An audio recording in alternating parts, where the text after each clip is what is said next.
Rainbow Six Siege is the perfect example of a game that has changed dramatically over the years of its development. Operators have come and gone from the meta, and massive amounts of changes to core game mechanics have resulted in Siege being extremely divisive. People still debate to this day whether the old movement or new movement is better, or whether the old gunplay was better. However, something that many people overlook in this discussion is the implementation of new secondary gadgets into Siege's sandbox, and how these new implementations had an effect on the overall game. That is what I'm going to be covering in today's video. I'm going to be showing you how, in my opinion, the addition of new secondary gadgets created a sort of power creep that has completely broken the balance of Rainbow Six Siege on the attacking side. For the sake of today's story, we must go back to the first season that really caused the beginning of this death spiral of balancing decisions, and that season was Operation Shadow Legacy. Operation Shadow Legacy is known for its controversial additions to the game. It added the 1.5, the 2.0, and the 3x sight to the game, which would become a balancing nightmare in Siege for years. It also added yellow ping to the game, which still causes major arguments and debates amongst the community as to whether or not it should still remain in the game. And it also added map bans into Siege, which is another heavily debated topic in the Siege community. It even added the Operator Zero, who is still one of the most divided operators in the Siege scene due to his current balancing situation. However, something many players overlook when discussing the season's impact is the addition of the secondary hard breach charge. This may seem like a small, insignificant addition. However, I would argue it was not, and I believe this started a trend of a major issue in R6. The reason for this is because the hard breach charge obviously fills one of the most important roles in Siege, opening reinforced surfaces. Before this update, you had to use either Ace, Thermite, Habano, or Maverick if you wanted to get a reinforced wall open. There was no other options on the table. This meant you had to sacrifice an operator slot on your team, meaning that you had to sacrifice in other areas to bring those hard breachers. However, the secondary hard breach charge technically allowed you to avoid this sacrifice when attacking mini bomb sites, more specifically on ones where it was not necessary to open major holes in a wall. I think where this becomes an especially big issue is on bomb sites with a lot of hatches. Before, if you were pushing a bomb site with hatches you needed to get open, like Church on Clubhouse, you'd have to pick a Habano or Thermite or Maverick, most of the time two of them, if you wanted to get everything open reliably. However, now if you just bring two operators with secondary hard breach charges, you can open everything necessary without even having to bring a Habano or Maverick. I think this is one of the main reasons why these two operators perform so poorly in the pick rate charts nowadays. Unless you specifically need ranged breaches, or unless you just enjoy playing Maverick or Habana, you don't really have any reason to pick them, especially when you can pick an operator like Buck, who has better guns, an amazing gadget, and the secondary hard breach charges on top of it all. This exact philosophy is what makes this change, and others we are soon to discuss, so dangerous. It introduces power creep that allows an operator to fill the role of another operator by just selecting a secondary gadget, and this trend would continue into future updates. The next one being an Operation Crimson Heist. When people think of Operation Crimson Heist, they typically do not think of it as an operation that changed the game's balancing forever. That's because the only thing this season really brought our way was the addition of Flores and the border rework. The border rework is influential, but it obviously doesn't affect the game's balancing. And Flores was an operator added a little too late, since we had just left the utility meta. However, I would argue Operation Crimson Heist was very influential because of its addition of the Gon 6 into Siege. The Gon 6 is a very weird outlier in Siege balancing. That is because it is a gadget that is attached to the secondary weapon slot.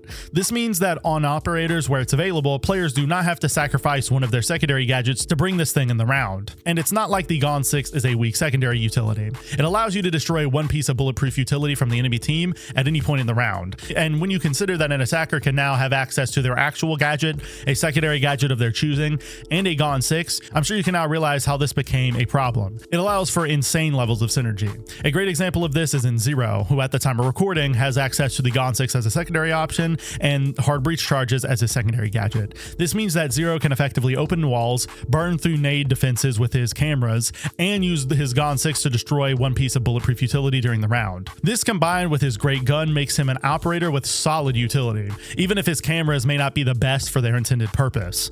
Zero isn't even the only example of this, and there are plenty of other operators that get access to a very similar level of utility just because of secondary gadgets in combination with the Gon 6. Now, the Gon 6 does have a slight downside, which is that you obviously can't bring another secondary weapon, which on operators that have access to a machine pistol can be a legitimate downside, but the amount of utility gained from the Gon 6 is almost always worth it. Now, the situation doesn't just stop with the Gon 6 and hard breach charges, because Ubisoft would release something arguably even stronger in Operation Brutal Swarm. Operation Brutal Swarm, like Crimson Heist, was a season that many players thought was unimportant on the game's future and its balancing, mainly because the operator it released was so extremely weak. Granted, Grim had no influence at all because his gadget caused him to die more often than not. However, this season did give us some influential changes that many people forget about, like the rework to most barrel attachments and the swapping around of many secondary gadgets to different operators. But another thing that this season brought that had a major impact was the addition of impact EMPs to the game.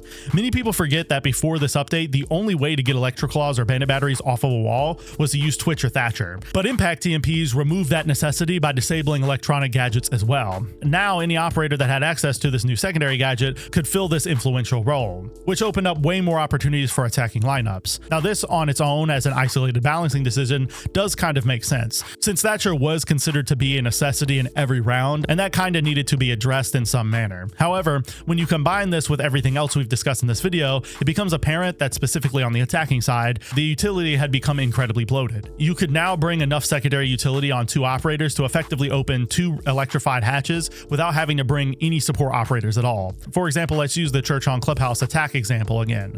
You can bring a Dokkaebi with EMP impacts, use her calls to help you get into the building and clear out roamers, and then you can use her EMPs to get rid of any Electroclaws on hatches. Then you can bring Buck alongside that to play vertically on the soft floors and to open reinforced hatches after Dokkaebi EMPs them.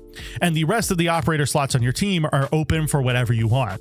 Before, you would have to bring a Hibana, a Thatcher, a Dokkaebi, and a Buck to accomplish the same thing, meaning you'd only have 1 operator slot left to play with. This completely changes the R6 landscape and opens up the game to having some unique operator lineups that wouldn't have been possible before. However, this isn't the only side effect of secondary utility becoming so bloated in Siege. The biggest problem with this is that these secondary gadgets have become a primary balancing lever used by the dev team. Now, instead of actually buffing an operator's gadget to fundamentally solve the issue, a lot of times they will instead add some of these secondary gadgets as a band-aid fix. For example, look at Sins, an operator that has been underpowered for multiple years now. Instead of fundamentally changing their gadget, which they have had the opportunity to do for years, Ubisoft have just instead decided to give him additional secondary utility and some minor buffs to his gun and gadget. Now, they are going to be fundamentally buffing his gadget with the next update, but it's already been 2 years at this point, and so for the longest time they've been trying to just do the bare minimum up until this point.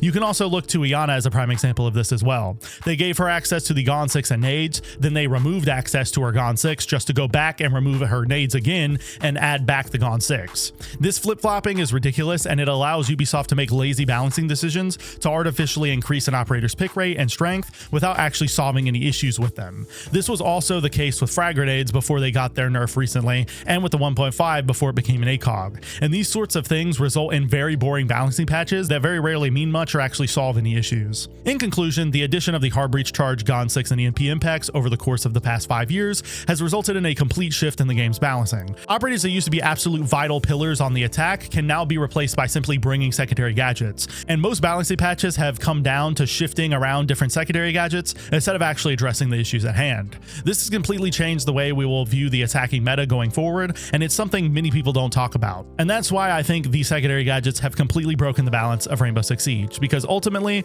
the attack may never be the same after these additions. Whether that is a good thing or not is up for debate, but at the end of the day, it has fundamentally changed the way we will play Rainbow Six Siege forever. Anyways, hope you guys enjoyed today's story of the gadgets that broke the balance of Rainbow Six Siege. If you did, I make Siege content just like this twice a week, so go subscribe to the channel and follow me on Twitter if you don't want to miss the next upload. Now, if you want to watch another video just like this one, a video will be popping up on your screen right now that I'm sure you all enjoy.